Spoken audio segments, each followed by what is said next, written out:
This is WFO Radio.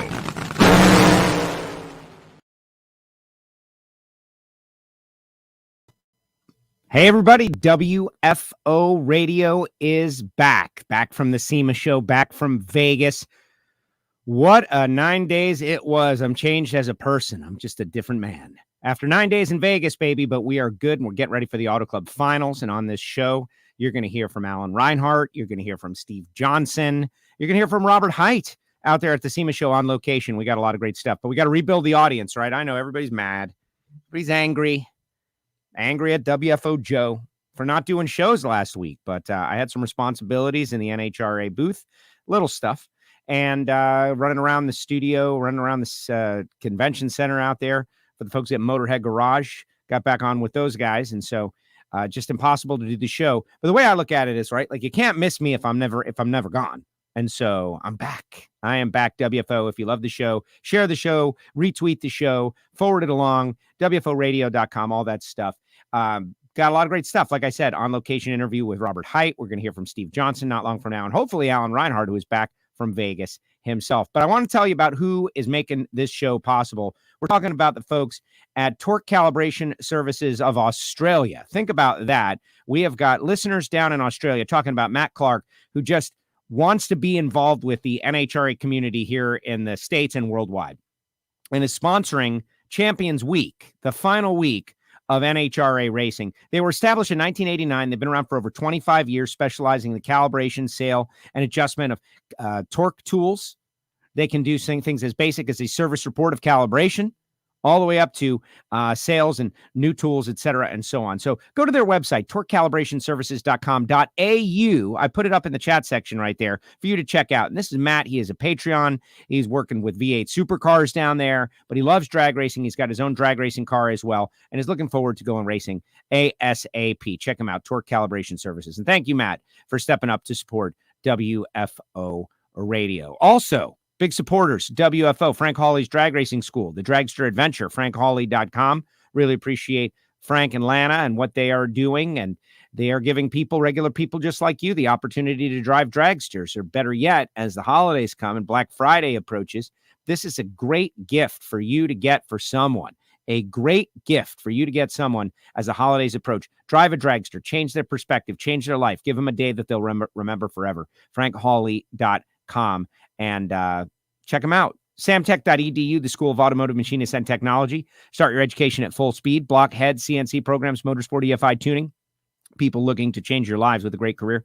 Total Seal Piston Rings, the leader in ring seal technology. Did a lot with Hartford out there at SEMA, and we had another trackside tech talk out there in Vegas. It went so well. Learned so much. Had many racers come up, sports and racers, Lucas Oil Series racers, that even stock eliminator racers is going, oh, all right.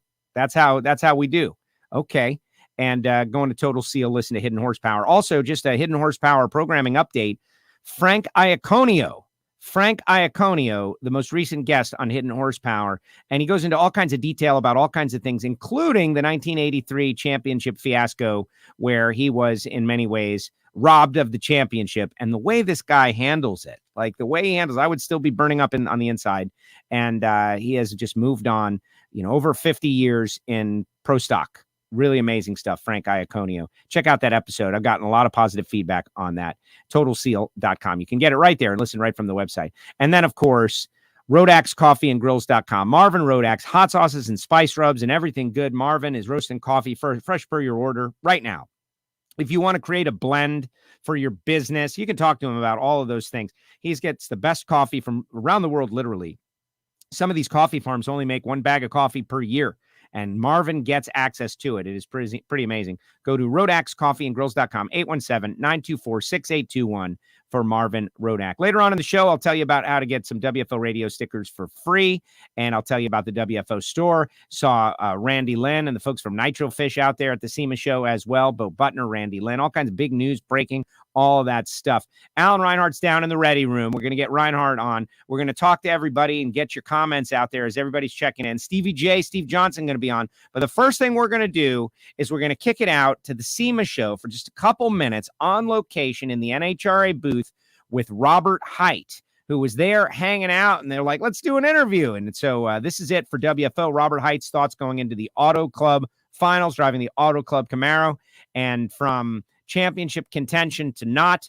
What are their challenges? Let's hear from Robert Hight. Then we'll go to Alan Reinhardt, Steve Johnson. Stick around, share the show, WFO. We're here at the SEMA Show 2021 with Robert Hight. And I know everybody's upset we didn't have shows last week, but this is the reason. We're hanging out in the NHRA booth. Robert, one race to go. I spoke with Jimmy on the starting line a couple of times. Seems like you guys have worked through something and are back on track. You tell us. We're getting closer. Honestly, I thought we were going to give Caps a good race in the semis, and it smoked the tires. So, we still have some inconsistencies, and we've got to get the clutch figured out. But we're kind of a new team this year, and I feel that all the issues with the team are ironed out. They're all sticking around for next year. So really, it's all about just figuring out our combination and having a little more window to tune with, and get back where we expect to be with the Auto Club Chevy. The thing that is interesting to me is that it's always a moving target, right? Like, oh, you have the setup and it works and you just use it. Except that's not how it works. It's always a moving thing. Like Jimmy Prock, you guys had it, and the sport kind of changed and things changed. Traction changes, the way they do things changes. You have to catch up. Yeah, big part of that's clutchness. Okay, we had the best car in 2019. Won 6 races, won the championship, and you think, wow, it'd be easy just to plug all that stuff right back in and come out here in 21 and win. Not the case. So those clutch discs that we ran back then aren't available. We have to work through new ones. We even tested yesterday, and it wasn't even testing to try to make us win at Pomona. It's testing for 2022, new clutch discs, different parts, and things that we know that we're going to have to run. So we're going to do more testing in the off season than we normally do, because we want to show up at the Winter Nationals and start to win a championship. Parts availability, that's the thing everybody realizes right now. The worldwide pandemic, you come up with a challenge, and what is the reason for this? It's like, oh my gosh, it's probably related to the pandemic, whether it be workers, whether it be availability of parts, availability of pieces, materials. Raw materials are a big challenge right now. Yeah. We at John Force Racing, we've got a good supply of parts, even for the majority of 22. We always try to stay ahead of it. But I can tell you right now, the cost of doing business and running one of these cars in 22 is going to go up. So we're very fortunate that we have sponsors like Auto Club and Chevy, because that's what it's going to take to go out there and contend for another championship. So we're going out to the finals. This is going to air right before the finals. And boy, it would be great to win the last one, though, right? Like kind of put a stamp on a season and then hit the winter break. It's one of the best races to win. Because think about it, you have the longest time to celebrate. Okay, it changes the whole morale going into winter. And I thought about that. Remember that last race, so that's what we want to do. It's the Auto Club Finals, and we want to go out and do a good job for them and win this last race, because we're capable of doing it. And we have everything we need. We just gotta execute. Now, what about a show like this, the SEMA show? Like for me, it's about going to see cool cars and builds and connecting like we're doing right now. But you've got, I'm sure, a very tight checklist. Yeah, it's a lot of fun. Look forward to seeing every year. Get to hang out with all of our partners, check out new products, and I'm kind of like you. When I have a little downtime, I like to check out some of the cool cars. Yeah, and since I saw your truck out in Sonoma, this guy's got an unbelievable Chevy. It's incredible. It's, way up there. You could probably get some cool parts and pieces. They're certainly in the right place. Good stuff here. Yeah, it's a lot of fun. SEMA, it's still, you can tell the pandemic is putting its mark on this show. It's not the way it normally is, but still a lot of cool stuff here. We're coming out of it, Robert. Good luck. Auto Club Finals in the off season. WFO from the SEMA show, and thanks to Sarah for running the camera. Way to go, Sarah. And there we go. Bob Hight, Robert Hight, with us at the SEMA show, and it was great. It was great to see everybody. It was a good time, and a little insight into the John Force Racing team and what they're doing. Clutch discs next year, going to be a very interesting scenario. We'll see what happens. All right, let's not go any further without bringing in the voice of the NHRA, who was also in Vegas for a long time, Mr. Alan Reinhardt, who is out there in Tucson, Arizona, who is like, you can see the Mustang is just sitting right on the top of his head. What's up, AR? Yeah, sitting right on top of my brand new PRI member hat. Wow, look at you, PRI member. How does one swing something like that, become a member of PRI? Yeah, that would probably be the first step. It was waiting for me when I got home from Vegas, actually. So I had a whole stack of mail after being gone for a couple of weeks. But no, just back and trying to get things turned around. You know, the typical this morning: unpack, wash, dry, pack, and ready to head out tomorrow morning.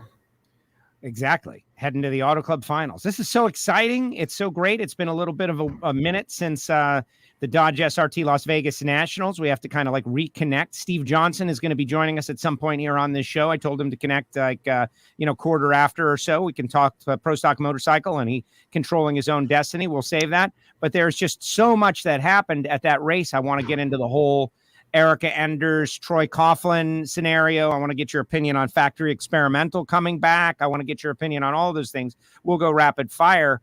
But let's start off with what happened this past weekend, where you finished the final divisional race of the year. And what Greg Stanfield, Blake Peevler, Jimmy Lewis were added to the list of 2021 champions. That whole Greg Stanfield deal makes me happy because father and son champions together. Aaron and Greg champions together. Like, I don't know, like what a feeling that must be for those two.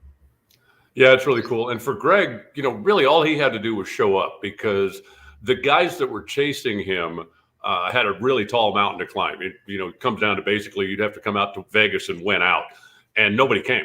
So when he was here and, everybody else at that point had pretty much thrown in the towel. So we knew Friday night that was it. He was going to be the champion, that nobody could catch him because they simply didn't come out to try. Some of the others were pretty interesting, like the Jimmy Lewis story. And I don't even know if you know this story, but Paul Mitzos was the leader coming into Vegas. He's obviously had a great year, got a really good car, driving with a lot of confidence. And he knew, hey, Jimmy's coming out here to get me. Okay, all I got to do is either add enough points that he can't catch me or get Jimmy head to head and get him out of here. And that would pretty much be it. So on the first qualifying run, the transmission broke, never got to stage the car. So they went back into the pits and thrashed around and got the transmission changed, got everything set. They started it up, warmed it up for the second qualifying run, and the engine dropped a valve. So at that point, they're pretty much done. They did not have a spare motor to put in the car. So they took the A altered that they run in Comp Eliminator, withdrew it from competition, put Paul in it. He'd never sat in a car before, and rolled him up there for the third and final qualifying session to get him in the top sportsman field. And I got him in the field, and he ended up going a couple of rounds. But ultimately, Jimmy ended up winning the big prize and then being runner-up in the race. Chris Newman won the race. Wow. That is, I love that. The whole, the idea that they are doing whatever they've got to do to survive, right? Doing whatever they've got to do to survive. And that's drag racing. Like, you got to make a move. You got to do something. And they made some moves. It didn't quite work out, but my goodness. Good job by them trying. The old college. It's always such a fun weekend. I've written about it before, but between the Fast News guys, Dave Rowe was there, and of course Mike Rice, who keeps track of all the points and does all the stuff. And literally, it's like back and forth. It's like, okay, wait, that just locked up a Division 6 champion. Okay, wait, with him losing, that means that so-and-so is going to be the Division 4 champion. And hey, if he wins one more round, he's going to be the Division 3 champion. And so all day long, everybody, and I said at the beginning of the event, everybody's here on a different agenda. Everybody wants to win a race. Okay, but there are a number of guys that came here either to block somebody or to win a championship. And once they get that accomplished, the race is almost secondary.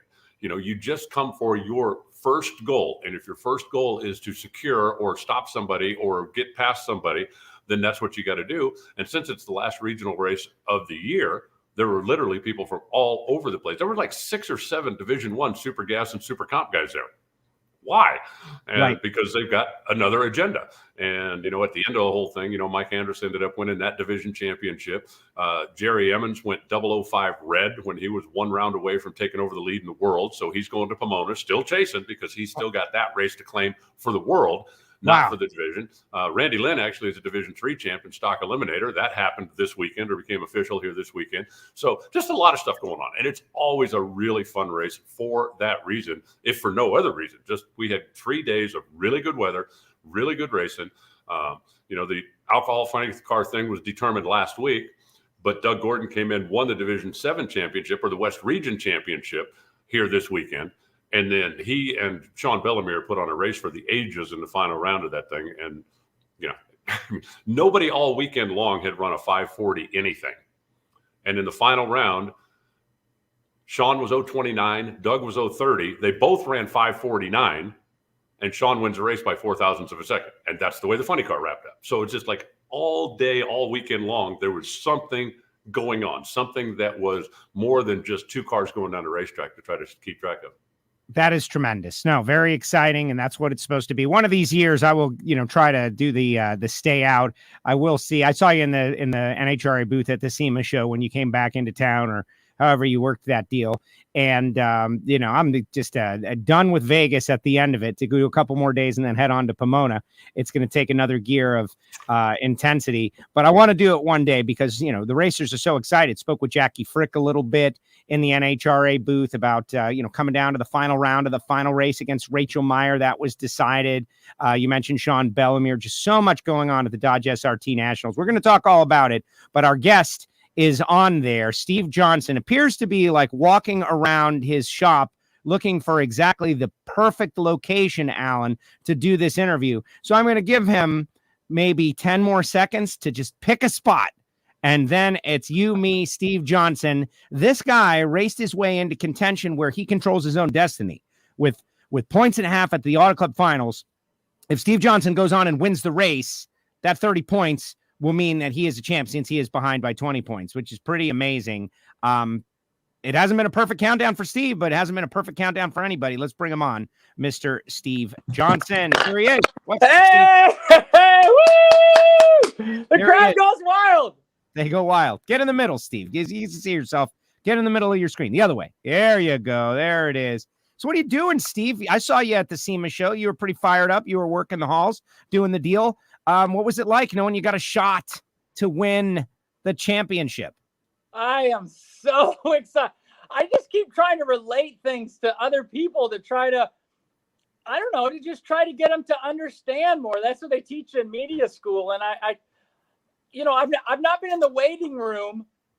It's kind of funny because I don't think you or Alan can fit in this, but none of us have been in the waiting room for next to our bride having a baby. Or Joe, you have kids?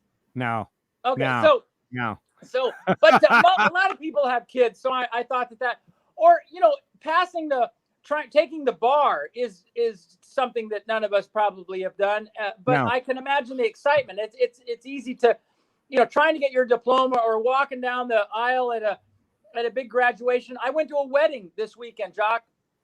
Jock and I came back, and I went to the Mike Wallace, his youngest son's wedding, and it was phenomenal. A big, huge, beautiful house, and Kenny Wallace, and just a bunch of people were there, and just there was so much excitement, and that's what I'm feeling. It's like it is, at 15 and a half, we got a learner's permit, so you could drive a car with your mom, but you could ride a motorcycle by yourself. And I put these corny lights on my dirt bike, and I rode it to school, and I went to my gal. I didn't have a gal. All right, time out, Steve. I got to call timeout on this because the audience kind of controls everything that happens on WFO, and the audience has observed that you have got a giant bag of broccoli on your desk. And so, what is with the broccoli, Steve? Like nobody cares about the 15-year-old bike stuff.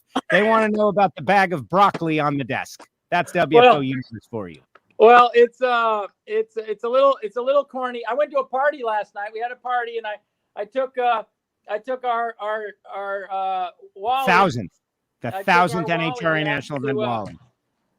To the oh gosh, I just put something in my mouth. I can't believe it. I'm so hungry. I'm starving, and I'm like trying to get every bit of weight off possible, so I don't steal from our team. But I've been cheating, so. Yeah, exactly. The broccoli versus the M&Ms. Yeah, save the M&Ms until Sunday night, Steve. So, I went to a party last night, and they had all kinds of trash there, but they brought me broccoli, so I could So I thought that I would bring it as a prop, whatever. But, very healthy, Steve. Alan, why don't you jump in with a question for Mr. Steve Johnson? I got nothing. that's my buddy Alan right there. I gotta get my phone charger because if we can win, I'm gonna buy a new battery for my phone. My phone needs a charge constantly, and I guess why don't you just get a new buy a phone? battery for him and they just fix them, right? He wins the championship, Alan. He says he's going to get a new battery for his old phone. Get the new phone, Steve. You win the championship. But okay, listen, let's get serious here because we're not going to go 30 minutes on this deal. This is like Steve Johnson condensed and yeah. That's right. I remember you telling me. Yes. We got so much to talk about in such a little amount of time. We got this whole thing, but I wanted to capture the moment. Like this is something that you've never done. Go to the final race with a shot of winning the championship after winning in Vegas. But you were kind of quiet after that. It like washed over you, like the reality of what you had done. I had never seen you the way you were in the media center. Yeah, it's I just I don't know how to convey it. I'm just, Angel's won 3 championships. Her tuning people, Andrew and Eddie, they've won 7 or 8 between the two of them. And I keep thinking of Alan. I got nothing. He's so funny. So, anyway, and then and their black truck and trailer roll in there and 18-wheeler. And it's like, they out comes all these technicians and they're just awesome. And it's so good for our sport. And I'm not being corny. I just want to promote our sport and let people know that, like when there's emotion. Matt Smith and Angie was on and she talked about, we'll do anything, and no matter how you take it, it's like the girls got crazy props and love for our sport, and Karen Stouffer and just all the other people that Gianna and now and just all the girls and guys, everybody has crazy props and we all want to win, but it's like now there's an opportunity and Matt's won 3 or 4 championships. So it's like we're kind of never been in that area, obviously. So it's exciting to be there. And I'm telling you, it's hard to sleep. It's the smile's constantly on my face, and I love promoting our sport. I saw Kyle Larson, doing the reverse lap, and those are some pictures of some my 8 fans sent me a picture to sign. But I don't know if you guys watch. Those were pretty old pictures too. I don't know if you guys watched any of that NASCAR stuff, but Kyle Larson had some tears in his eyes. It looked like, Yeah. And, no, he had the salty discharge that comes out occasionally for whatever reason. I saw it. Yeah. And he's won race. I mean, he wins races everywhere. And Tony Stewart talked to me in Bristol and I found out that he won races in 3 different series in 1 year. It's like, wow, there's people out there that have just done a tremendous amount of things, but dreams are just dreams without action. And we're trying to put as much action towards this goal as possible. And I just don't know how I could be happier. All right. So you beat 3 lady racers en route to victory. You got the win in the final round as Karen, who has been killing it, went red. And she actually put an 83 up on the board. So this one was in many ways destined to be. You're 20 points out of the lead. Angel is 30 out of the lead. Matt is the leader, and he's been tough all year. You guys got that history, right? The hobby racer deal, which over the years, we have kind of really thought about that. And that seems to have been the spark that lit the fire under Steve Johnson to do all kinds of stuff he had never done before, working within the engine and doing all kinds of stuff. The 4-valve cylinder, the monster cylinder, all those things have kind of converged to make this possible. So let's just let's focus a little bit on Pomona. Like, what do you do to go through this and avoid a Bristol-like weekend and instead have a Vegas-like weekend?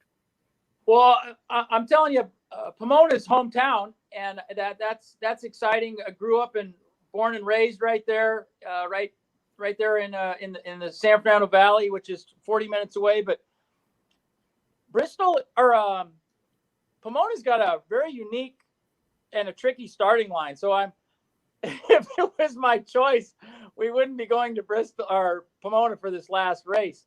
Having said that, our truck and trailer's already there. We stayed Monday in Las Vegas. Jock and I took the one engine apart and went through it, put springs, checked the transmission, blah, blah, blah. And then we came home and did our stuff. So I'm leaving tomorrow, or we're both leaving tomorrow. And his gal's coming. Aquise is coming too. So then we're going to go to my buddies. It's got our truck and trailer over there. So we're going to take it to the track, and then we're going to take that engine apart and go completely through it on Thursday and just be ready for Friday. And then I'll look at the track or do whatever, just kind of come up with some kind of tune-up that's kind of close to what the atmospheric conditions allow. And just honestly, just focus on, Q1.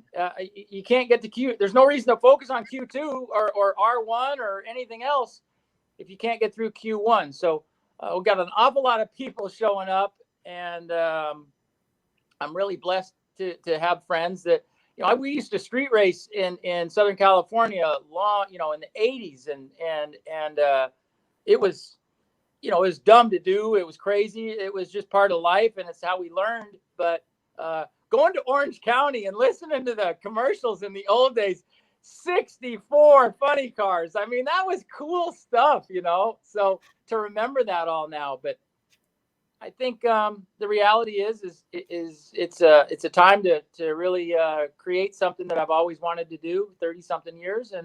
And I couldn't be any more excited about it. You sent me this photograph. Street racing is about as stupid as doing wheelies in downtown Simi Valley. I had a Suzuki deal a long time ago, and I told them half the deal was I wanted to introduce people to motorcycles. And so I talked to people, and then I ran into Alan, and I said, hey, I've got a brand new motorcycle to ride, and you want to ride it? And he says, yeah, I think I can ride it. So I gave him a bike, and we took him for a ride. Simi Valley is famous for the most amount of police per capita in that city. So there's this long road, and we're just cruising, having a good old time. And Alan leaves the green light, and all of a sudden he floors it, and he does this wheeling. I'm like, wow, that bike! It's a brand new GSXR. So much for the break-in period, right? So he kicks. That was at the World Finals. It was broken already. I'm like, okay, he's gonna do a wheelie. And then he held it, and then he's like, all the way down the street. And I'm like, man, we didn't have cell phones I think back then with video and stuff. But I'm like, this is exactly what I'm supposed to do. I'm supposed to promote Suzukis, and I'm like, I just don't know if they thought I was going to go or the people trying it was going to go this far. But it was fun.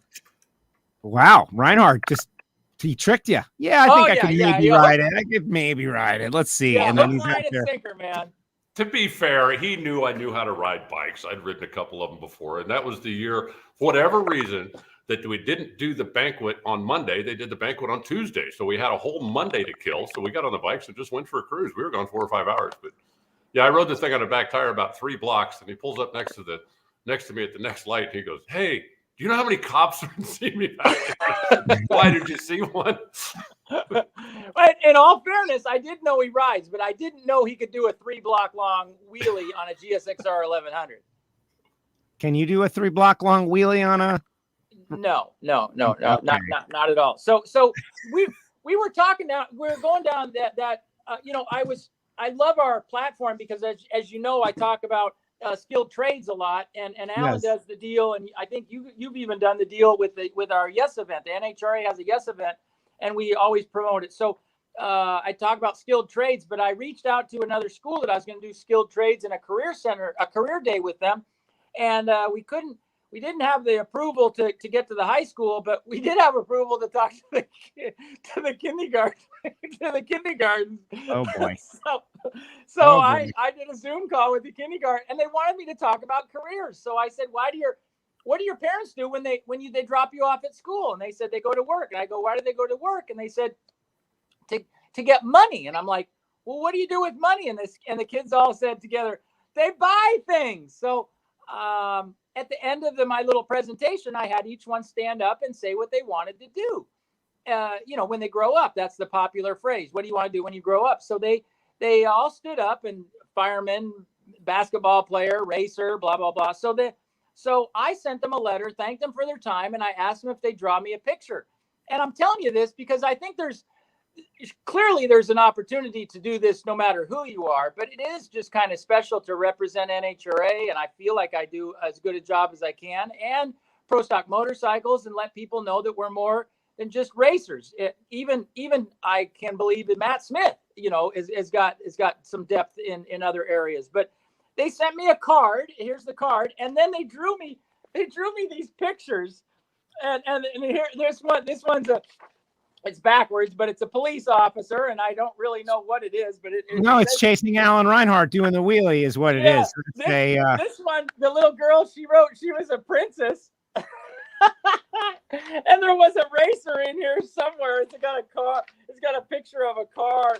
But it's just cool. It's heartwarming, and it kind of centers you in some of your thoughts where you think you're all about everything, and you really aren't. Here's the one that looks like from Jackson. He wants to be a racer, so I'm gonna grade him to some point and send them all a prize or something. I don't know exactly what. Jackie Bryce was helping me with this, and just because she was a teacher, and I just think we have a great opportunity to inspire people to be better, and I know I'm trying to be it, and I'm trying to work the media there in Los Angeles to see if I can get some promotion, and if I get some media, then I can promote my initiative of Inspire, Don't Judge, and skilled trades are a wonderful way if you're not all about college. I love it. Okay, one of the kindergartners submitted a drawing to us as well, Steve. You don't know this, but yes, one of the kindergartners reached out, and here's the drawing, and it has something to do with something you're doing right now. And so please tell us, what is the situation here with this guy? What is this, Steve? Everybody's noticing on your bike. You've got this. That's on your bike. That's all time for sure. That is what I've drawn on my bike. Larry Dixon picks that off my bike each time, and I have no idea if my phone is being charged through my battery or my computer or not. Isn't this great, Alan? This is so Steve Johnson right now. I know it's charging right here. What's so funny? Wait a minute. What does that mean? So Steve, yeah, what does that mean? What is this? The stick man. Oh, that's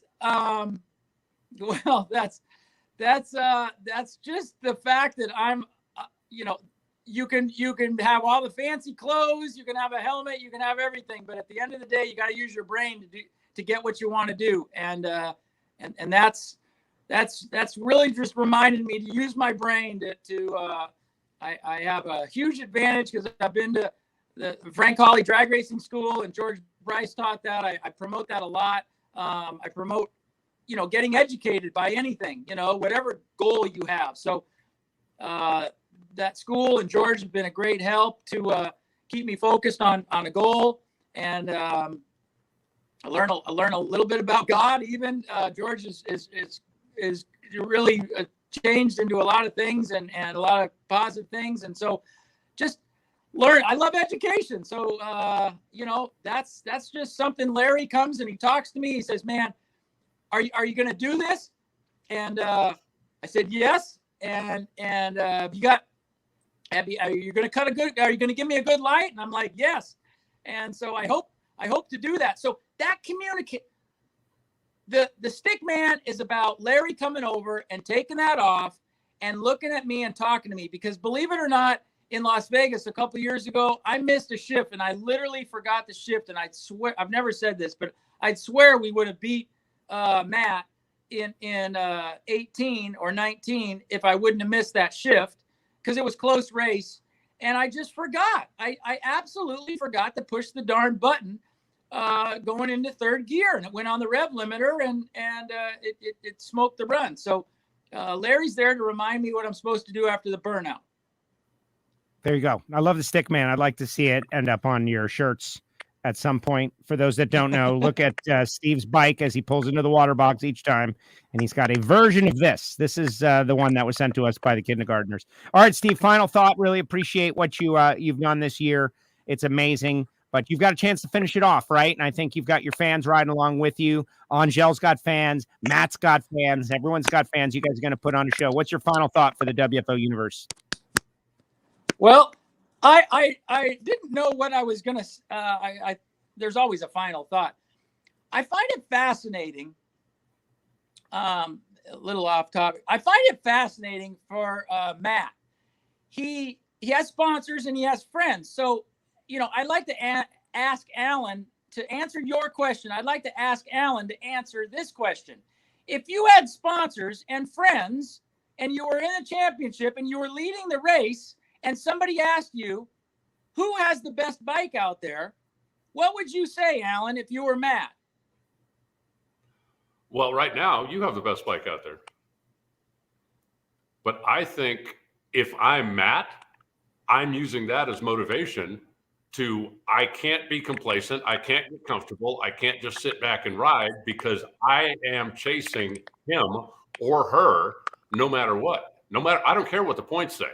If I'm Matt, I'm using that as motivation that I need to continue to get better because I'm still chasing them no matter what the points say. Well, I thought Matt that's a fascinating answer. I wish we could go longer, but so didn't he go in 83 in Las Vegas? Mm-hmm. Well, I didn't go in 83. And did Karen? Oh, Karen, I guess, went in 83, right? Hang on one second. I'm sorry? Yeah. Look at this. No, I forgot to put my sign out. Are you looking for Jeff? He's on the other side of the fence, and I don't think he's there. He's directly. We're going to pull Reinhardt out. He's about to fight that guy. You saw it, Steve. He was about ready to attack that guy, but now he's back. No, that was my fault. I've got a live broadcast sign that I put out when I do this, but my shop neighbor who goes out of town for the summer came back, and so he and I were talking. That's why I was late checking in, and I forgot to put my sign out, so a guy walked up and opened the door. Last one of the year. My whole thing, this is a fascinating discussion, but anyway, my thought is I watched an interview that Cycle Drag did, and Cycle Drag covers our sport pretty good in depth and our class especially. And Matt says he has the best bike. So, which is fine.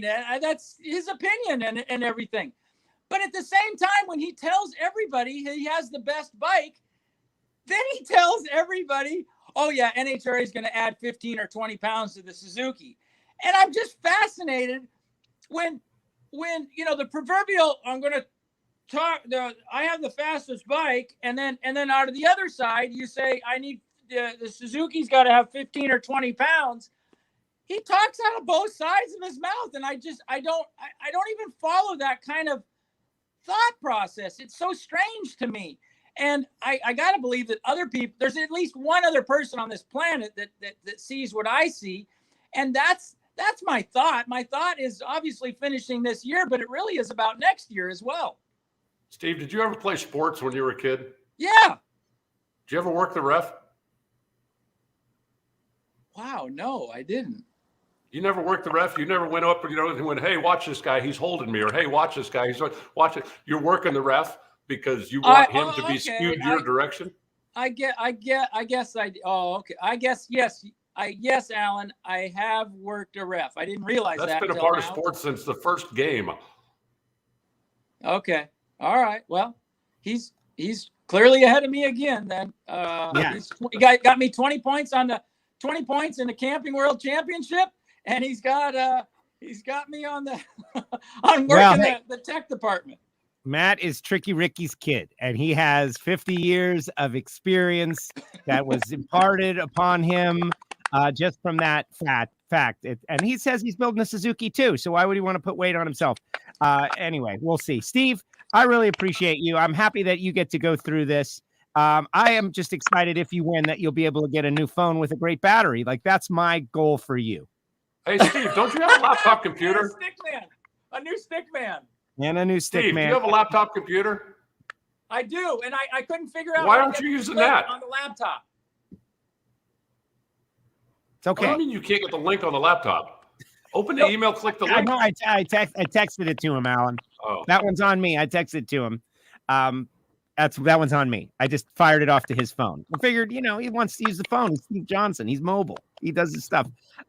Next time I'll know better. Hey, maybe after the big Auto Club Finals interview, Steve, which you control your own destiny, and I wish you great luck, and I know our audience does as well. You've been great. They're going back to Jock in the hospital and letting us see Jock for the very first time. That was really special. Was cool. I'm happy that you're in the middle of this and you're enjoying it. Like that, yeah. You deserve it. So go make the most of your opportunity and report back after the race. Yeah, everybody wakes up with this crazy dream: girls and money, educate, whatever people dream about, crazy. And it's like there's just if you wake up and you just go on, then it's just a dream. But if you try to put some action towards that dream, it could come a reality. And that's. I'm so, dirty word, good word, all that. John Force would say, the S word, all that. It's just so cool to be in this position. I'd love people to feel what I'm trying to say. And I hope everybody gets a chance to feel it at some point in their life. We're all going to be there. I can't wait. Steve, thank you for sharing time with us. Congratulations on your win in Vegas. Good luck this weekend in Pomona. All right. Say goodbye, Wally. There he is. The 1000th Wally, the 1000th NHRA national event. Amazing. Thank you, Steve. There he goes. Steve Johnson, everybody. Steve Johnson. Wow, that was tremendous. And look at Derek saying, look at Alan throwing out technical tips, right? Like up is down. Up is definitely down. Reinhardt is coaching someone on technical digital savvy. I've competed in a lot of sports and a lot of levels for a lot of years. Okay. I've never been in a pro stock motorcycle championship, but I've raced for a track championship, and it's exactly the same thing. When you're pulling out of the staging lanes up to the burnout box, you've got to focus. You've got to do your job. You can't do anything about who's in the other lane. You've got to go out and control it. And so it's just, Steve says, geez, I wish everybody at some point has felt that. If you have ever competed in any level, whether you're trying to win a game, whether you're trying to win a championship, whether you're trying to beat a rival for the first time, it's the same thing. You need to focus. You need to go do your job. Absolutely. Alan, this reminds me of the 3 different track championships that I've won at 3 different facilities over my years. And everything you said is true. But because you go up there with a defined mission and you execute. You can't just go up there and go, okay, well, I hope this works. Or, you don't go into the staging lanes going, okay, let's see, do I dial a 42 or a 65? I don't, you better have it a whole lot more condensed down than that so that you make your final decision and you go with it.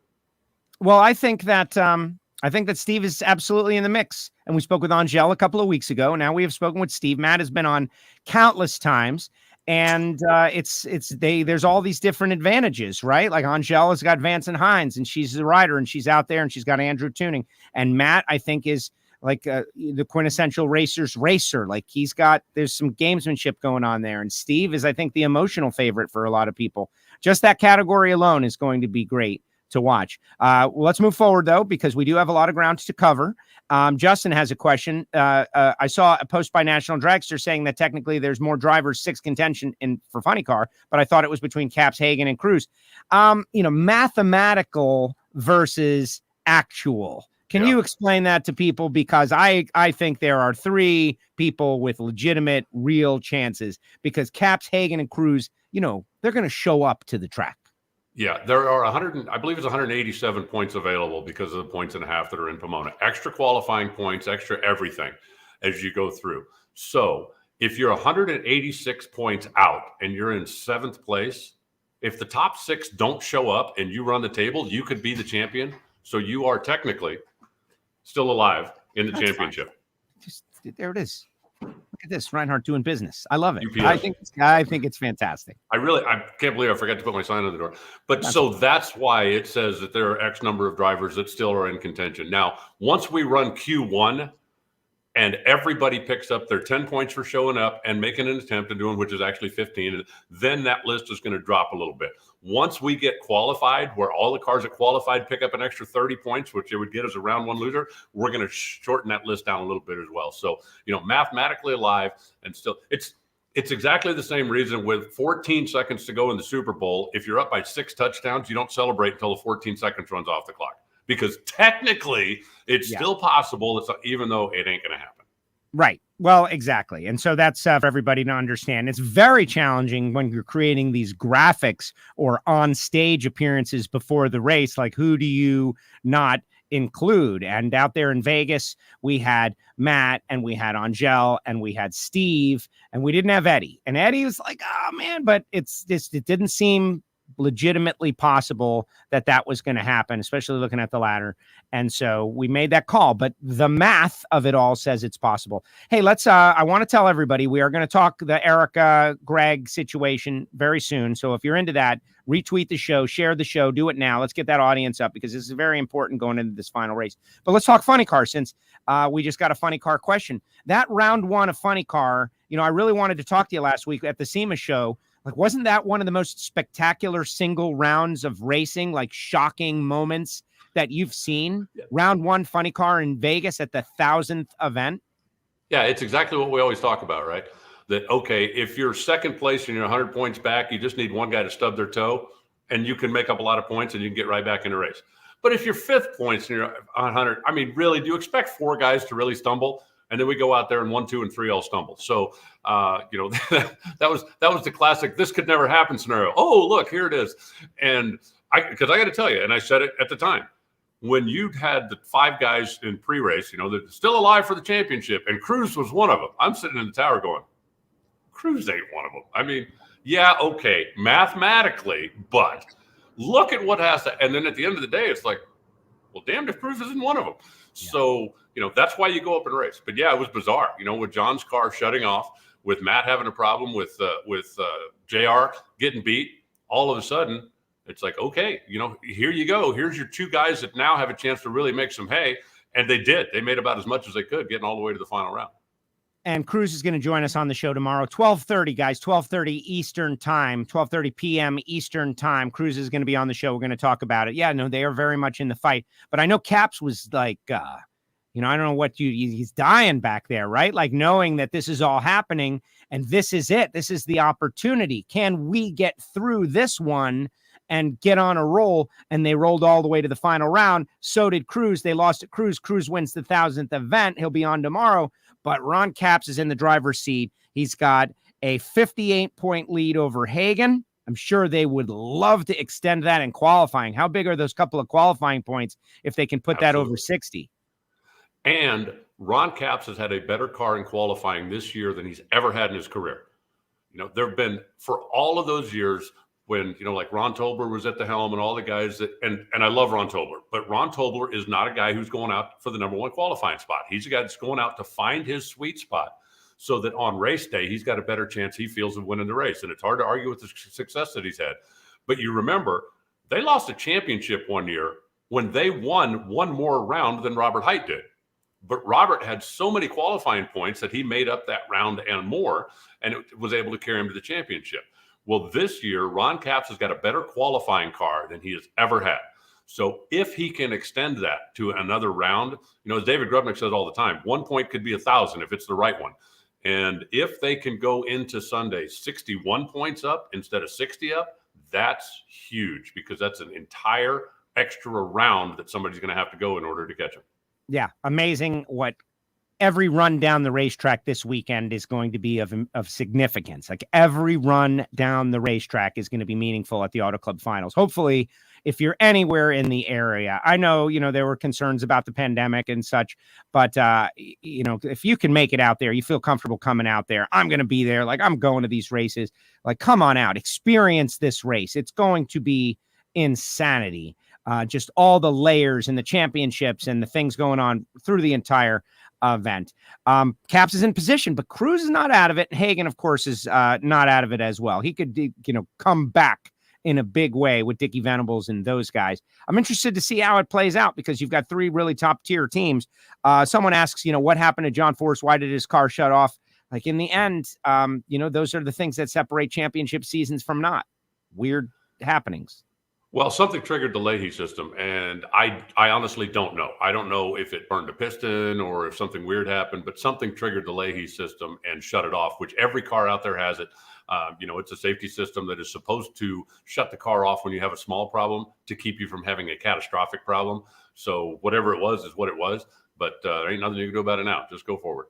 Exactly. So, Caps, Cruz, Hagan, great battle. Finals, championships will be decided this weekend. All right, let's talk pro stock, which to me, you mentioned bracket racing, right? Like it all comes back to grassroots bracket racing, guys chasing each other around, trying to get next to each other in first round, doing points, all that stuff. And when Elite, we called it. Greg called it when we talked to Greg about winning out there in Dallas to set the record, right? Greg said they're going to be chasing me around, and they were setting up the ladder, and they did, and they got next to him, and they beat him. Troy Coughlin Jr. beats him by 1,000th of a second. What a close race. What a great race. What a great moment. But then fast forward to Troy and Erica in the semifinals. That's something that, it depends on how you want to look at it, right? Like how many weeks this year have we talked about interesting water cooler conversation related to pro stock? A lot. Like pro stock has been the standout category this year. That's great. But Erica, Troy, they're getting beaten up badly on the internet by people. I know my own opinion is that I don't think I would beat myself to cost myself a championship. The way it happened, so overt, saying that it didn't happen, but then admitting that it did happen, all of those different things. People are talking pro stock. That's good. But it has rubbed a lot of people the wrong way. What say you about that whole incident, Troy, shutting it down? I find it interesting that, everybody has a chance to do things like that from time to time, and you got to decide to do what's best for you versus what's best for your team. The team's trying to win a championship, and that's been a part of racing as long as racing has been around, the thing is, exactly what happened, I couldn't tell you. I know what it looked like from my chair, but I'm not going to sit here and call somebody a liar. I think, Erica won the race, and that's all there is to it. Let's move forward. It's been going on for, 50 years that teams have been doing, have putting team orders in place when it made sense for the team. And if that's the way they're going to race, that's the way they're going to race. And again, I know what it looked like from my chair, but I'm not going to sit here and call anybody a liar. Yeah. See, so, I've seen some interviews with Troy, and he said, we're all a big family, and I'm going to do whatever it takes to make my family win. Richard Freeman was on with Wes Buck, and Wes asked him some direct questions, and Richard gave some direct answers, which basically, he didn't say the words, yes, we threw the race so that we can win, but he said a whole bunch of things that sounded just like that. And, it's not what some people want to see, but at the same time, like what are they supposed to do? Troy's supposed to beat Erica, and then Erica loses by 10 points and they miss the championship and they've hurt themselves. But at the same time, Eddie had to run on gel, and he had an oil pressure problem. Like, oh my gosh, oil pressure problem, right? And nobody even thought about that, right? Was it really an oil pressure problem? Were they just having a thing? Like the way it happens, I think matters if you want to manage the media, right? Like the fans. And I think that, they did it in the most overt way. Like Troy Coughlin is, if not wheel to wheel, he's winning the race, and then he falls on his sword. But let's move forward. Do you think they do that again this weekend? Like that's one question that I would love to have asked Richard. Like, all right, we got 4 rounds of racing. You're definitely going to try to put one of your cars next to Greg as early as is possible. No doubt. But it's also possible, given those circumstances, that Erica runs an elite car first round or second round or first and second round or first, second, and semis. Like, are they going to dive in the future? Like, do we have more dives ahead as it dives to championship from now on? Like, I don't know what that is. And at the same time, does that instigate KB Racing? Do they feel forced to do the same thing? Like, we know these guys are going to be diving for Erica now. We know it. Should Kyle Koretsky dive for Greg? Should Dallas Glenn dive for Greg? Well, Dallas Glenn probably thinks he's still got a shot at finishing second or a championship. Like what lies ahead on this final race? Like we could have people diving left and right. Mr. H, Mr. Hendrick, does he want to win a championship that way on the side of a car with people diving?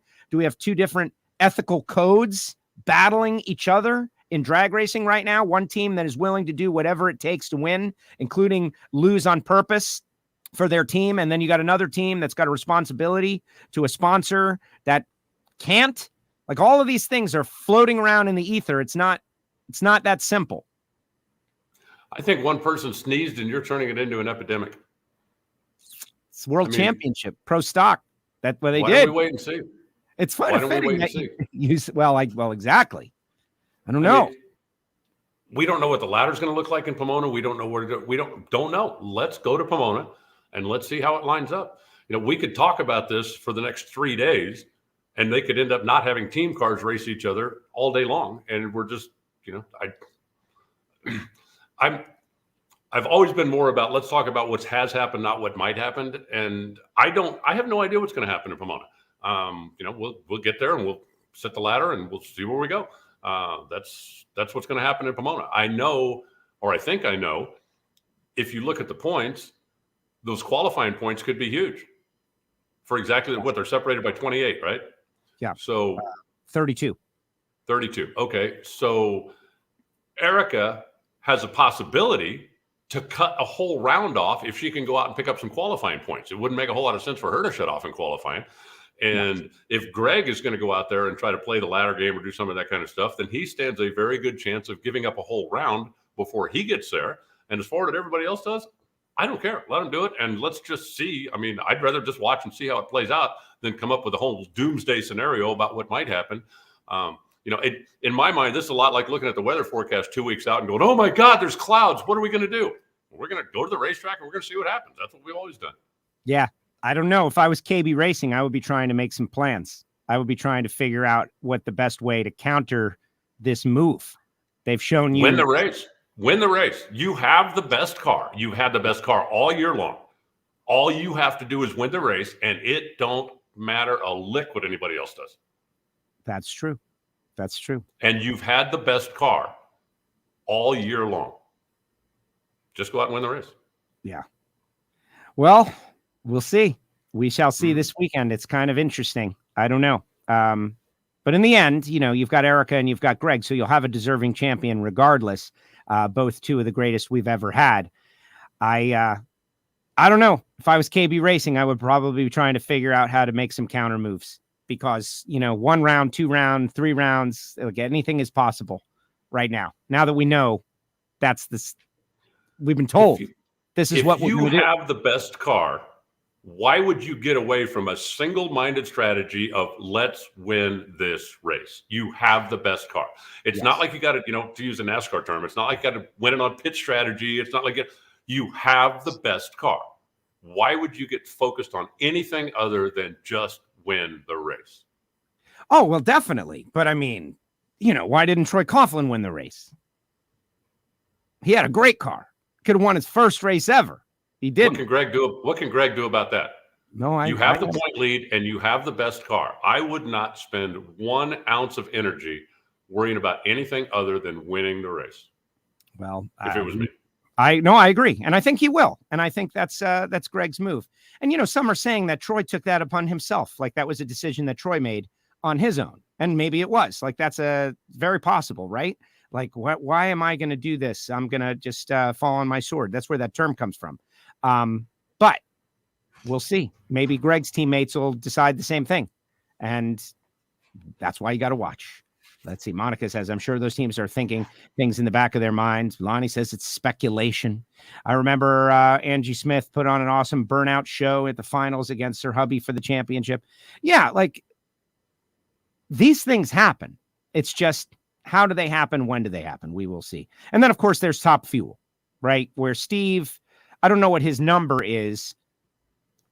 Mostly assured, it's one of those deals. He's going to have to qualify and win first round to lock it up or something. But big time performance out there in Vegas by Steve Torrence and the Capco team to put themselves in position for number 4 consecutive. Yeah, and same thing. They've got the best car. Just go out there and win the race. That's all they're not thinking anything different. I don't think if I'm Steve or if I'm Bobby or if I'm Richard or any of those guys, I'm not changing anything. I'm not having a team meeting. I'm not getting everybody together. Guys, we've been doing this for 4 years. We'll see at the racetrack. We'll all show up. We'll do our jobs. And if it turns out the way it usually turns out, we're going to go home with 2 trophies. It's as simple as that. Just show up and keep doing what you're doing. I think that if you get into crisis mode, or if you're behind, or if you need, then just okay, this is what we need to do. Or if you've been making mistakes, let's get everybody together and make sure we do. If I'm Torrance right now, I'm going to just make sure, what did you guys do last week? Did you go out and have a beer on Saturday? Let's go out and have a beer on Saturday, right? Did everybody stay up late partying Friday and come and hung? Let's do that again.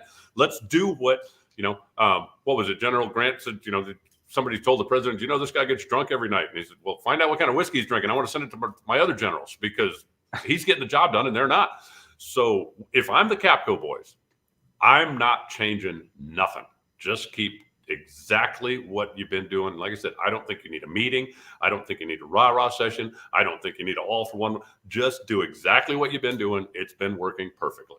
Poised on the verge of historic championship, 4 in a row. That's a very rare thing. And they're on the verge of doing it. And they've had a dominant season, 10 wins, Kyle Larson, the 10 wins in NASCAR. That seems to be the number of the year. So that's the Camping World Series. As we look forward, I do want your opinion on 2 things that were announced recently.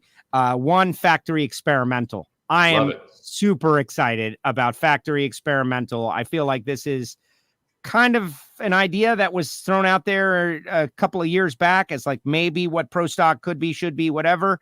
We're going to get to see it now and see what these cars look like. Well, I like the fact that they're using factory sheet metal. So the cars are still going to look exactly like they're supposed to look. One of the biggest problems that the factory stock cars have had for the last 5 years is that they have a floor. They can't run faster than 750. They simply are not certified to go faster than that. And to make a car that heavy certified, it's like next to impossible. So Right. The fact that they're going to change the chassis so that they will certify to go considerably faster, I think that's 2 thumbs up. They're going to be much lighter, which is also going to make them faster. That's 2 thumbs up. And they're giving them a little more tire, but not a lot more tire. And I think that's 2 thumbs up. Because if you allow them to put on a Pro Stock size tire, then you're going to take so much of what makes the class fun now out of it. And that's the tuning. That's the adapting the power to what you've got to work with for as far as racetrack conditions. They're going to let them have a 10.5 tire, which is definitely needed, but they're not going to let them have such a big tire that you never spin the tires and don't have to worry about it. So you're still going to have to tune. The fact that they're going to have clutches in them, I think, is 5 kinds of awesome. Yes. And they're going to be lighter, and they're going to certify to go faster, and they're still going to look. I mean, in my mind, I'm picturing Justin Lamb's Super Stocker. Okay. It's probably got a little bit bigger than a 10.5 tire on it, but I'm thinking that's what they're going to look like. They're going to be lowered down. They're going to have a little bit more tire tucked under the back, and they're going to have enough chassis to go as fast as they need to go. And that should be a really fun class. We need to do whatever has to happen to get the Fords back in the mix, and then have at it, boys, because it's just a way better show when the Fords are out here. There've been a bit of a technical squabble over the course of the last year and a half or so. We need to get that fixed, and let's get everybody back on the playing field. Yes. No, I agree with all of that. I'm excited. I mean, the manual transmission, the fact that you can drag one out of a junkyard and just build something. It doesn't have to be a specific deal. Some people are a little concerned, though, that it's going to hurt factory stock showdown. I don't get that feeling. I think it's going to be helpful because there's going to be more engines and more parts and more people playing with them. Do you have any of that concern? I know what I hope, and we'll have to see. What I hope is that all of the guys that are spending bucket loads of money in the factory stock showdown all go race factory experimental, and that leaves the factory stock showdown. So a couple of guys like you and me could buy a car and go out and be competitive, because I mean, there's no way to stop a guy from spending money. It's been like the story in racing from the beginning of time, right? Speed costs money. How fast do you want to go? But when you've got engines that are costing $75,000 or $100,000 to go race what is essentially a sportsman category, that really, really thins the field. And if all of those guys go to factory experimental And now a guy can go actually buy one of these Copo cars, or maybe buy one that's used that's out there right now, and go race the thing without having to freshen the motor every 20 runs, and without having to spend all this, without having to have 19 converters in the trailer and all the other. Then I hope that will revive the category a little bit, and maybe bring some new blood in there. Exactly. No, I hope so. Okay, this guy Eric wants to know, and this was, I think, a pretty big deal too. Screw blowers being allowed in Pro Mod next year. I love what's happening with Pro Mod, right? Like all these different combinations are now, it's not just one, it's not just two, it's not just three, it's not just four. We've got multiple combinations in play. Lyle Barnett wins another one in the turbo car, so maybe turbos are going to come back in more mass. But the screw blower, which is what's used on it's basically an alcohol funny car engine is what we're talking about. Yeah, as far as I'm concerned, the jury's out on that. I don't know if you allow, when you allowed a Pro Charger, you ran basically all the turbos out of town. And yes, Lyle Barnett's come back and had a little success recently. But if you allow a screw charger, who out there is still going to run a Roots? And I think you're going to run the Roots guys out of town. Are there screw charger cars out there that might come race that, would expand the field? I sure hope so, because I think that's what the ultimate goal is. We need to get more cars. The number of times this year that at the Pro Mod level, we didn't have a full 16-car field isn't good for anybody. So if allowing screw blowers will bring more cars without chasing away some of the hardcore guys that we've got now, then I'm all for it. I guess we'll just have to wait and see.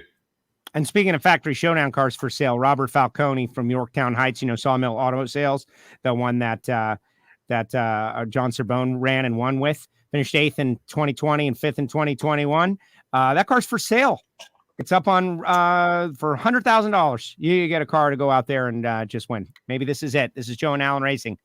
We'll get a crowdfunding thing up there. See if we can race that. We would need probably 200,000 if we can race it too. Well, but see, if he's selling that car because he's going to go and do a fact, then I think that's wonderful. And I don't think that $100,000 investment is really out of line to run a car that's that technologically advanced, especially since it's a brand new model car. Within 2 or 3 years, right? It's not like you're going to go buy a '74 Mustang and do this with it, right? So. I don't think that's out of line. And if you could buy a car like that, and if you could go race it 5 or 6 or 8 races without having to pull the engine out of it, without having to, then I think that will expand the factory stock showdown as well, because I think some more players will come in and take a look at it. Yeah, and that's what people are talking about. One more thing Monica mentions, the rumors is right now it's rumor about Gianna Salinas joining Matt Smith Racing, Jimmy Underdahl. But I've seen it in a couple of places. That's a speculative thing. But if it were to happen, Mike Salinas he's moved around. He's always trying to find the best combination. That would be very interesting. It's on Competition Plus right now as a story. Yes, it is on. It's going to join Matt Smith Racing. Still going to run Suzukis. Matt's going to build Suzukis. And it is out there in print as this is news, not this is rumor. Oh, excellent. I saw it as it is rumor. So, well, good for, here it is. There it is right on the top. Going to ride Suzukis. Very interesting. I wonder if Mike is still going to try to ride one of the bikes, though. Something I recommend against. At some point, he will. Yeah. That guy is just him. He is definitely an interesting character who wants to be involved in everything that he touches. That is a fact. Alan, he got a junior dragster in Seattle. Getting out was the problem. Alan, great job. I will see you in a few days. Any final thoughts for the fans out there as we get ready for the Auto Club Finals? No, just come out and join us if you can. And if you can't, follow along, NHRA.TV all weekend long, or NHRA on Fox, obviously. If you don't have a subscription to NHRA.TV, you can buy just the one race. And I personally think that this race is going to be worth watching. It looks like the weather's going to be good. We should have 4 really fun, fast days out there. So I'm looking forward to it. And we'll put this one to bed and then start thinking about next year. Oh, my gosh. Can you imagine, right? The PRI show and then the Winter Nationals right around the corner. Alan, great job as usual. Thank you so much. Yes, PRI. I'll be there. I know you will too. Thank you, Alan. Appreciate it. Thanks, Joe. Talk to you soon. There he goes, the voice of the NHRA, Alan Reinhart, with us here on WFO Radio. We had Steve Johnson. We heard from Robert Hight. What a show it has been, the big return after SEMA. Justin says, I'll be listening this weekend live. Thanks, guys. Awesome show. Yes, put your comments in the comment section. Here's what to do in the comment section, okay? Your thoughts and predictions for the weekend. Championship, each category would be great. Race winners, what's going to happen in pro stock.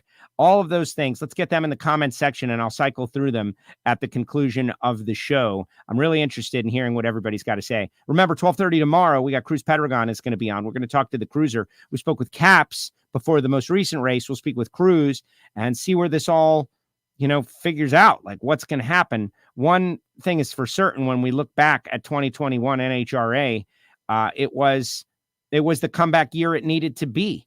Just think about the last time we were at Pomona.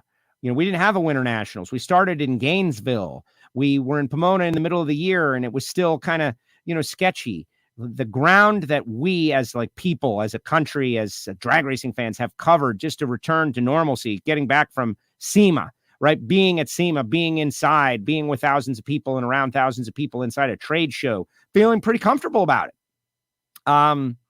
Light years from where we were months ago, and things are getting better and better. When we look back at 2021 NHRA, people are going to look back at this as a very significant and important year. There were people not long ago suggesting not only was the sport dead and dying, but that it was going to fold up, that it was going to go out of business, that it was going to go away in the middle of the pandemic last year. Many, many people posted and talked about it and even asked on the show, are we really going to have a race? Are we really going to keep racing? Are they going to shut down the season at the end of this moment? Is this the last race? Think of all of that. And it never was. They kept on racing. Even as recently as 3 weeks ago, I had people suggesting to me that the finals weren't going to happen. Oh, the finals aren't going to happen. Finals are happening. And we're going to bring this thing to an end. And it's going to go down in history as one of our greatest seasons that we've had. Because the competition, like Greg and Erica, right? All that water cooler talk. Bruno and Mason McGahey. All the different things that have happened over the course of the year. There's so much. And there isn't always. This year there was. So championship predictions, overall predictions. But I do want to say, and I'll bring it up at the end. Consecutive public overt diving is not good. It's just not consecutive. Like if the ladder was to work out, he says someone sneezes and you cause a pandemic. It's kind of a very difficult analogy given what has happened. Big thanks to our friends at Torque Calibration Services of Australia. Any of our listeners or people who do business in or with people in Australia. This guy, Matt Clark, wants to be a part of the NHRA community from down there in Oz. He's working every day. He calls into our Ignition show. He's a WFO radio patron, and they've been doing this for over 25 years, specializing in calibration, sale, hire, and repair of torque tools. Go to torquecalibrationservices.com.au. Go to the website. I put it in our chat section, so you guys can go and check out the website and click on motorsports and see what they're involved in. He's a drag racer down there. They're dealing with the pandemic situation as well. That's a little different than ours. They've been more locked down than we have, our Australian friends, and getting their drag racing fix and connection through everything that's streamed out online, WFO radio in this specific example. And so if there's any way you can get this guy a little business, he's trying to support WFO, and I really appreciate him. He is a Patreon. Speaking of Patreons, the Patreon community has grown dramatically. It's amazing. We have nearly 50 people that are supporting the show directly, and they get Monday motivation. They get some behind the scenes content. They get some gear. They get some various different things. And they get to watch the Ignition show, which is number one of it all. They get to watch the record session and chime in, and even some get to co-host the Ignition show. Go to the website, WFOradio.com, click the Patreon banner, or go to patreon.com/WFOradio. And it's just the most heartening thing, right? We do reach out to sponsors. We're working on our marketing partnerships for 2022 right now. But the idea that fans of the show directly supporting the show, directly, it's a mind blower. Thank you, patrons.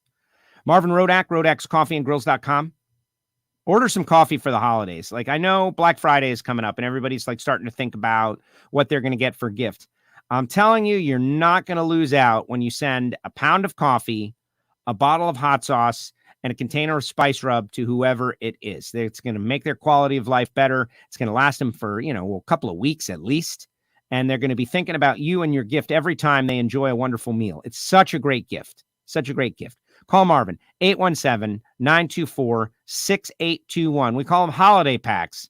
And if I was you, my clients, my salespeople, my friends, this is what I would do. There's nothing better than getting a bag of Rodax show up at your door. There's not. Total Seal Piston Rings, the leader in ring seal technology. Trackside Tech Talks have been spectacular. I've met so many people out there. TotalSeal.com. I will be in the Total Seal booth at times during the PRI show.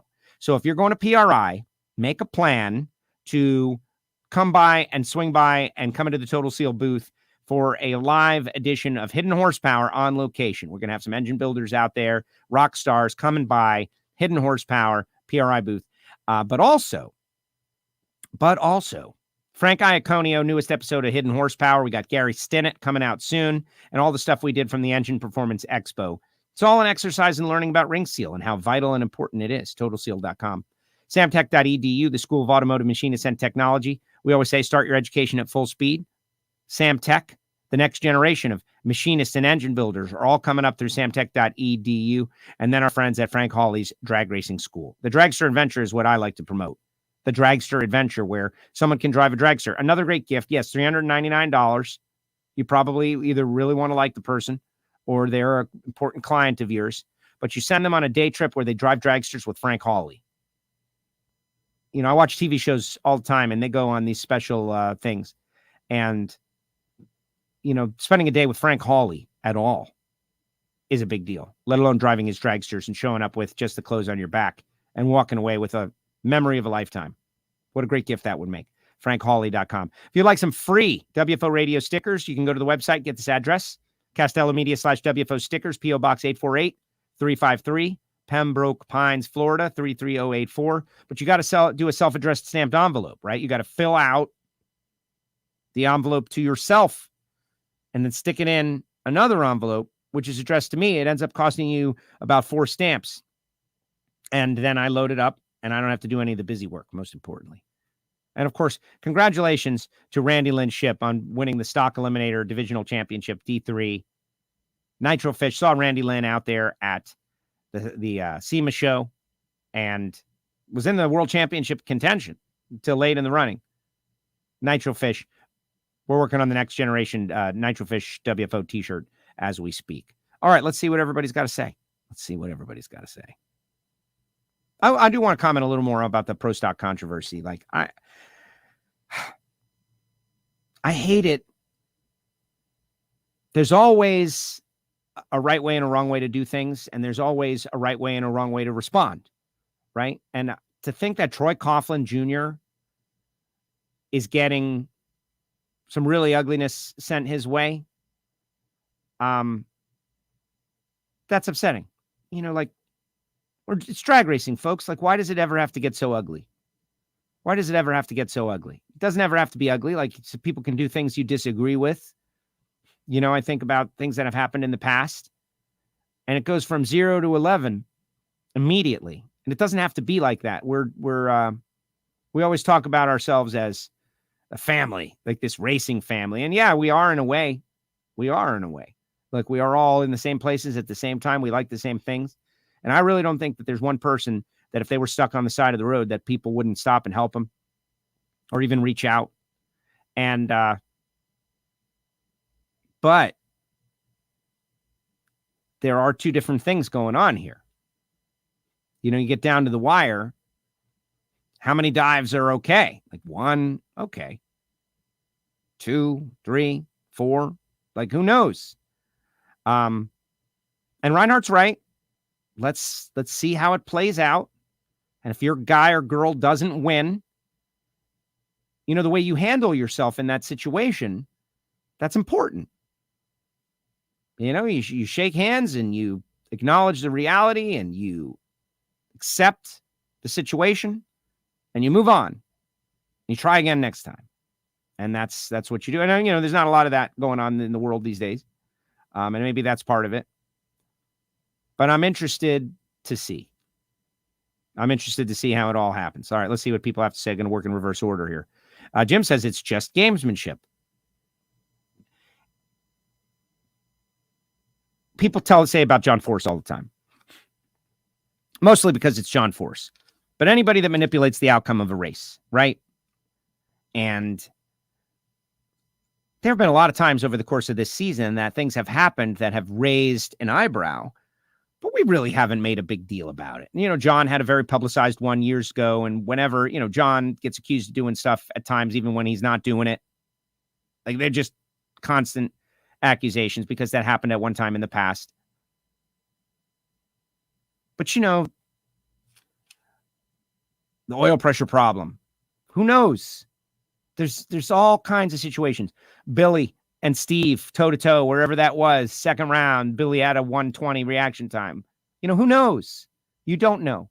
What I do know is if I'm in competition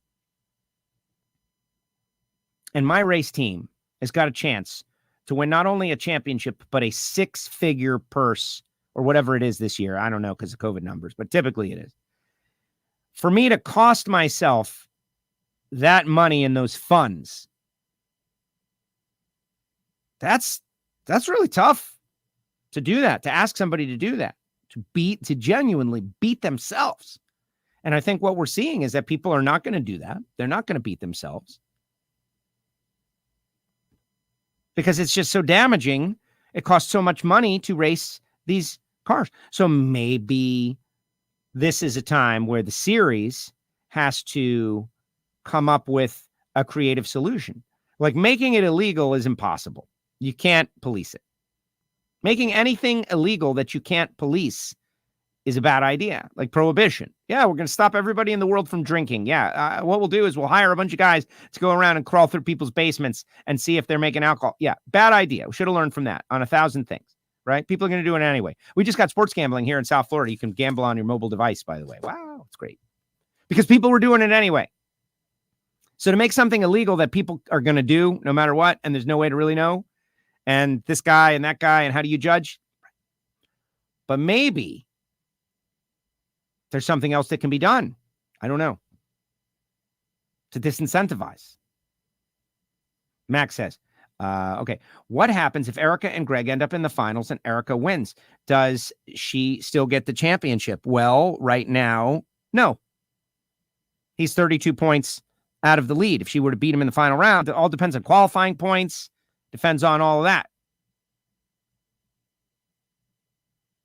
But right now, he's got a 32 lead, which is more than a round.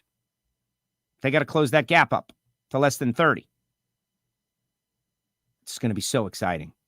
Going to be so exciting. If we don't talk about the Great American Million next week, then you have to change it to PFO, partially F and radio, big money brackets. Listen, Troy, I love the big money bracket racing. I love it. But you know, the storylines are you know, the guy, a whole bunch of people enter the race, and then one person wins the race, and then I get a winner's circle picture that just tells me what happened. Like there was something that happened a couple of weeks ago that resulted in the suspension of a racer for 2 years, for a year and a half. You know, that was a hot topic, a little road rage. You know, I didn't want to go there because, you know, the mainstream people don't even know about that. And the kid lost his cool for 10 seconds. And it became a huge, massive, ugly, terrible, sad story. You know, like that's the big story. People winning bracket races, winning a lot of money. Yeah, I'm down for it, though. We should get a WFO car in there. Great point when you talk about how many times. That's all. Right. Like, okay, once to get closer, twice. And if they got 4 or 5 cars at the bottom of the ladder and only 16 cars show up, which I haven't looked at the entry list just yet, that could be a concern. We see that setting up. How are people going to react? I think it's worth planning for. You know, hope for the best, plan for the worst. The best team that day wins. It's just gamesmanship. Walt, drag racing is a team sport. In every team sport, players get assists from teammates. That is true. That is true. You know, like how many teammates can we put out there? Greg Meyer. That was the craziest interview. I think he's talking about the Steve Johnson part. Yeah, Steve with the phone. You know, hashtag get a new phone. Almost forgot about Pro Mod Canadian Justin Bond. That's right. Good year. Bring some stickers to Pomona. I always have stickers in my bag, whether they're on me. That's luck. One of the DSR cars is going to win. Torrance, Erica, Steve would be great. PSM will be interesting. It's going to be very interesting. Thank you, Joe, for making this year with the NHRA the best year of racing. Thank you, Jim. Appreciate you. Jim Essex says hello.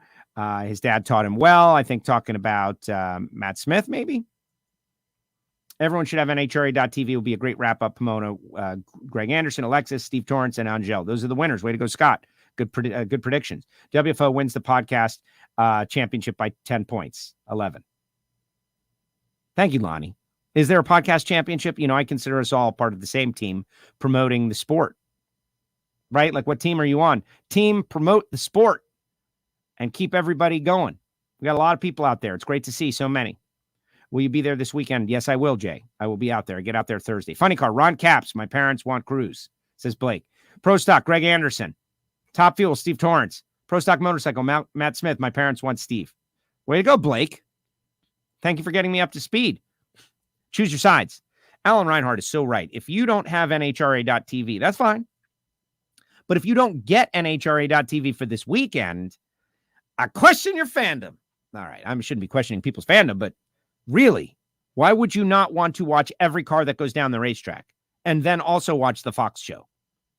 Why would you not want to know everything that's happening, including our winner circle stuff and all the starting line stuff, whatever it is, $11? They should set records. This race, they should set records. I also question how much they promote it. Like, they should be promoting it more. Troy says, Steve Johnson, Caps, Erica. Another one for Torrance, Yawn. Hope that Brittany takes him out. It's possible. They can't maneuver the ladder in Top Fuel. What's your predictions, Joe? I'm going to say Steve Torrance, Steve Johnson, Caps, and Erica. All right, so, my predictions are not very sexy. I think that I made a bold prediction. I was on the Dragzine podcast with Brian Wagner, and he asked me on the spot from the SEMA show. It was a pretty amazing interview, by the way. You should go check it out. And I am thankful when people ask me to be on their shows, which it's so much fun to do. It's like going for a ride instead of having to drive. But he asked me for okay, Joe, it's the end of the show. Please make 17 bold predictions from the Auto Club Finals. And it seemed like a lot. But one of them that I made was that one of the points leaders, at least one of the points leaders going into the finals, would not end up as the champion. That's my bold prediction. Who is it going to be? Honestly, I don't want to see Steve Torrance and those guys stumble on a 105-point lead in the final race and lose the championship. I don't want to live with that, because it would be terrible. And they're good people, and they've raced so well, and they've clearly dominated. Just like Kyle Larson, I draw such a parallel to Kyle Larson.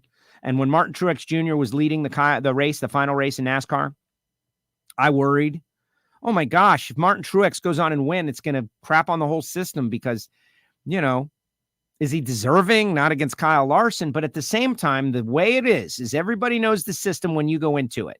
Everybody knows. You don't like it? Don't race. Go do something else. Go rope. Go shoot.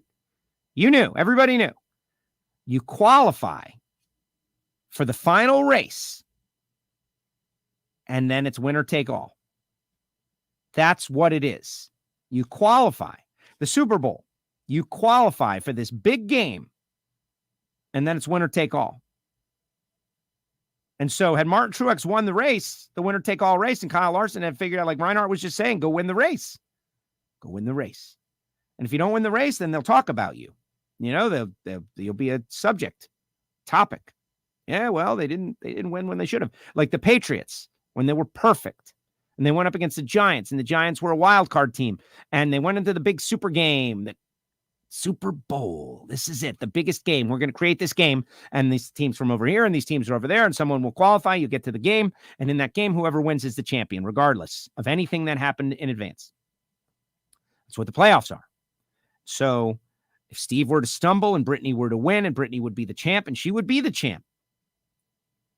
But man, for those guys to have to live with that, feel that negative feeling, I don't think they deserve that. I think they've done nothing but good things. Those Capco guys, I got to know them. Even if you take Steve out of the deal, they're such good people, hard workers, love drag racing. Not that Brittany's team doesn't. But they're going to put the icing on the cake. They're going to put the cherry on top this weekend. I wouldn't be surprised if they don't go out there and win. So, Steve Torrance. In pro stock, I'm staying away because I have the most possible respect for both of the drivers. And at the start of the season, I think I made the prediction that it would come down to the final race between those two of them. And so I'm already right. All year long, we talked about it, but it was the same story on WFO. Greg and Erica drive for 5. Which one of these two great champions will emerge with their 5th? And I can't predict because there's just too many things. Greg does have the lead. I would rather be the guy with the lead.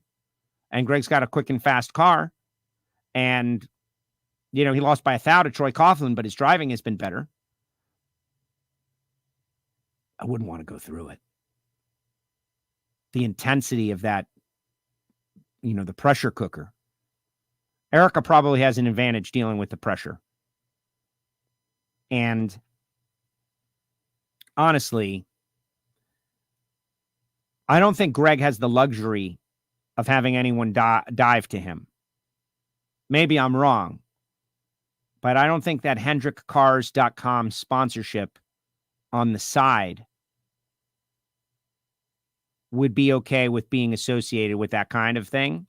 This is just me kind of thinking out loud, thinking about Mr. H, self-funded, Hendrick Motorsports. They just won a NASCAR. This is a shot to double up. Like, do they want to sully? And like, even if, like Richard Freeman says, he doesn't care. He was on West. It's a great interview.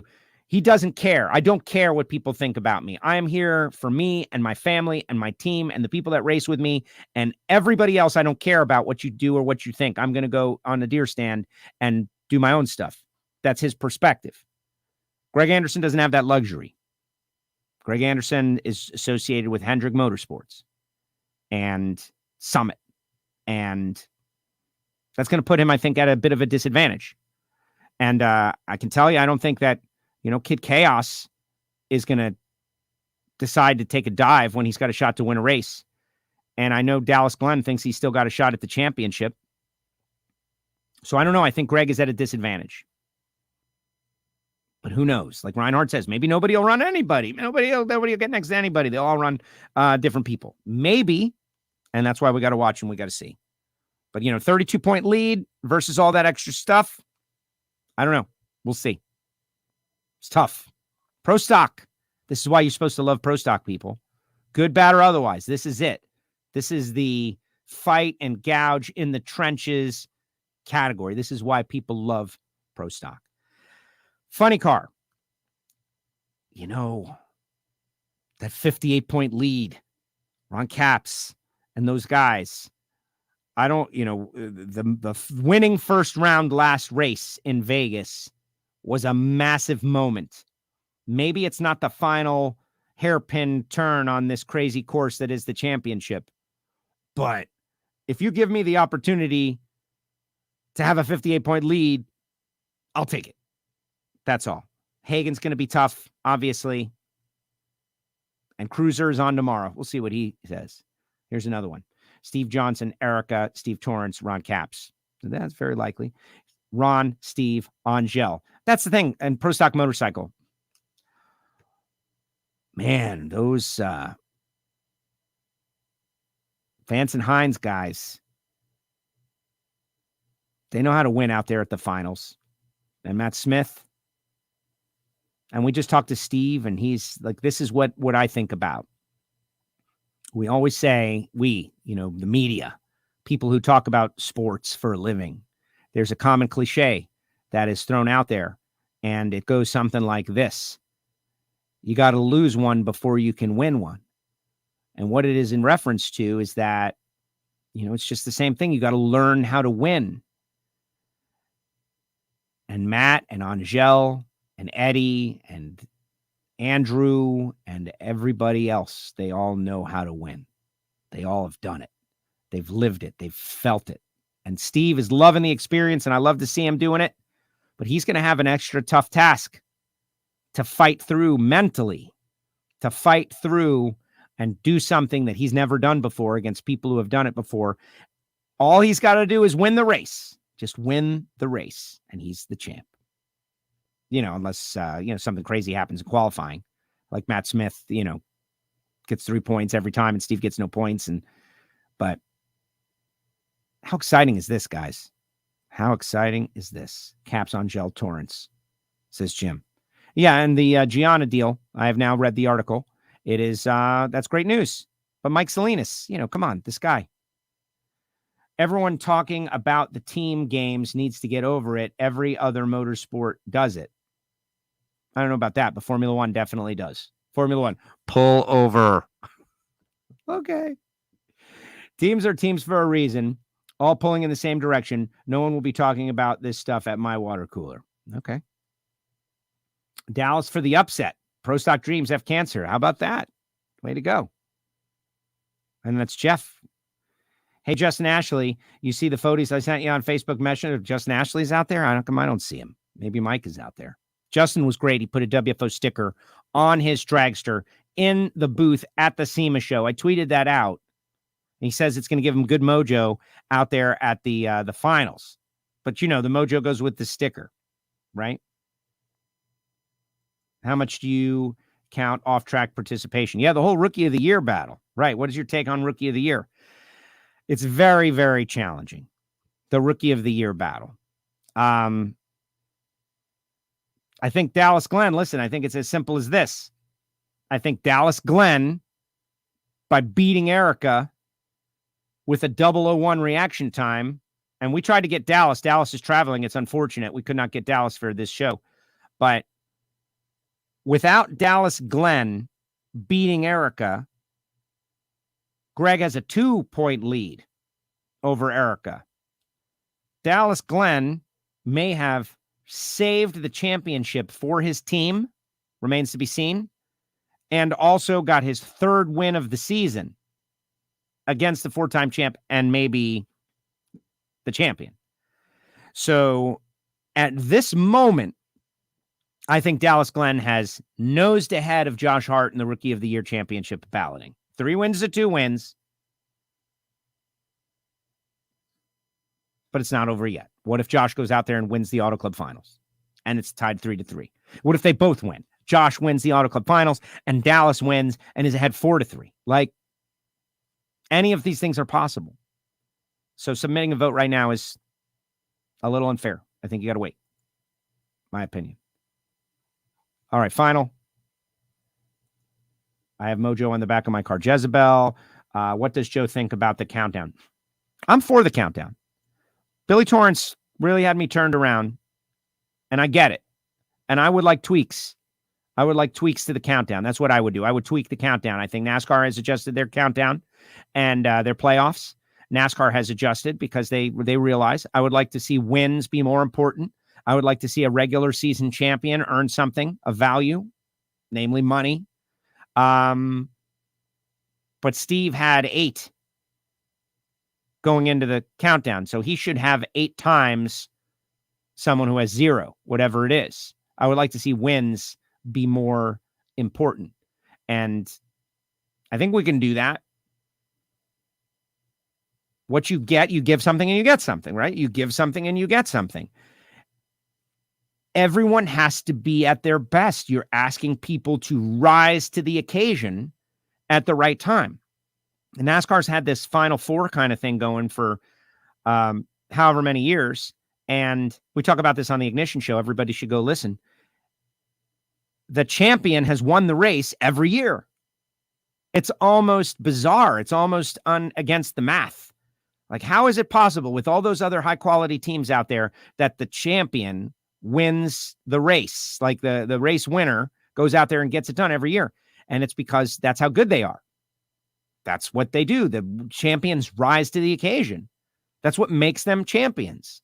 Should someone be a champion because they went on a run in the first third of the season and they were able to, secure it? I like this. Steve doesn't like it. Billy thinks look at Billy. Like, was Billy trying to win the championship or was he not? Like, we don't know. But I like it. All this drama, all this excitement. Brittany, all the focus on Brittany. Can Brittany elevate? Can she raise her game in the playoffs? None of that would have mattered. There would have been no story. There would have been nothing. It would have just been like, yeah, well, Steve's the champ at Dallas. And oh, well, Steve would have been the champ at Dallas. From what I understand, we would have crowned him. I like them both. There's merit to both. There's maybe more purism to the old system. Just like baseball fans don't like the wild card, like there should be no wild card. Real purist baseball fans back in the day didn't like playoffs at all. The best record in each league goes to the World Series. That's it. Why should the third best record get rewarded with anything? Why should they? Why should they? They shouldn't. They had the third best record. They're nothing. Third best is nothing. You were beaten. Why should you get a chance at the playoffs? You should. Well, because it's very entertaining to a lot of people to watch this stuff, and we can make a whole lot of money in the playoffs and expand the economy of our sport and turn it into something that gives people a reason to watch and sponsors a reason to pay and generate interest. That's why. That's why. It's a business. Yeah, let's create a little something. And that's what the countdown is. NHRA trying to do something. I wish they did more with it. I wish we could do more with it. It's been incredible. And who's winning? Steve and Brittany 1-2. The genuinely accepted 1-2. Pro stock, who's winning? Greg and Erica, 1-2. With the generally accepted, there's nobody that is backing their way into a championship. There's nobody that's accidentally winning. The wrong person isn't going to win right now, one way or another, even if it's Stevie J or Angel or Cruz Pedregon will be a deserving champion for what he did in the playoff. And so I think it's a good deal. I just want to see it grow the sport. I want to see people get behind it. I want people, the naysayers, to just stop. Enough already. You know, you get it. You get the idea. The two things are on the table, but the collective universe of drag racing has elected to go to this, and all you're doing is just undermining yourself. You're undermining your own sport. Why? Stop. Stop undermining the sport. This is what we're doing. Well, NASCAR and Kyle Larson, and if he had lost that race, and then he would have won 9 races, and then he wouldn't be the champ, and it would be bad. Yeah, it would be bad. That would have been bad. Would have been bad. Guess what? What Reinhart just said about Greg Anderson would also have applied to Kyle Larson. Just win the race and it's not a problem. And if you're the best, you'll be able to do it. And he did it. And he's the champ. And that applies here too. And so I'm for the countdown. And I think that what we have experienced, you watch my roller coaster, Billy Torrance, man, the guy's to be respected. He's a smart, sharp guy. Him and Jason McCullough burning me up at Epping. Like, think of all the runs we made. Think of how many more times our guys had to service the car. Think of all the different investment we made. Yes, absolutely correct. You're absolutely right. There should be a bonus for winning the regular season. You should become the regular season champion. There should be a trophy, an accolade, an award. You did it. First in points, number 1. Great.